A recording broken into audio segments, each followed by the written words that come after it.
Hi friends, எல்லாரும் எப்படி இருக்கீங்க? நல்லா இருக்கீங்களா? வாழ்க்கையில் நம்ம ஜெயிக்கிறது அப்படிங்கிறது ரொம்ப ரொம்ப கஷ்டம் அப்படின்னு நம்ம நினைக்கிறோங்க. அதுதான் கிடையாது. உங்களோட மைண்ட் செட் என்னவோ அப்படி தாங்க இருக்கும். வாழ்க்கையில் ஒரே ஒரு விஷயத்தில் ஏதோ ஒன்றில் ஜெயிச்சு பாருங்க. அந்த வெற்றியை சுவைச்சு பார்த்துட்டீங்க அப்படின்னா அடுத்தடுத்து நம்ம வெற்றியை அடைஞ்சே ஆகணும் அப்படிங்கிற ஒரு எண்ணத்தை நம்ம மனசுக்கு ஏற்படுத்திடுவோம். அது ஒரு போதை மாதிரி. ஒரு தடவை நம்ம ஜெயிச்சு அந்த ஒரு விஷயத்தை அனுபவிச்சிட்டோம் அப்படின்னா எல்லாத்துலேயுமே நம்ம கண்டிப்பாக ஜெயிக்கணுங்கிற எண்ணமும் வந்துடும். அதை நோக்கி நம்ம ஓடவும் ஆரம்பிச்சிருவாங்க.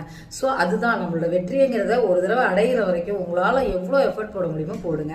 அதை விட்டுட்டு சுற்றி இருக்கிறவங்க அதை சொல்லுவான், அந்த 4 பேர் நல்லா இருக்க ஊரு 4 பேருங்கிற மாதிரி ஒரு சில விஷயங்கள்லாம் பார்த்துருப்பீங்க. அந்த மாதிரி அந்த 4 பேரோட வார்த்தையை கேட்டால் என்ன நடக்கும் அப்படிங்கிறது நமக்கு தெரியுங்க. ஸோ பேசுகிறவங்க பேசுகிற இடத்துல தான் நின்றுக்கிட்டே இருப்பாங்க.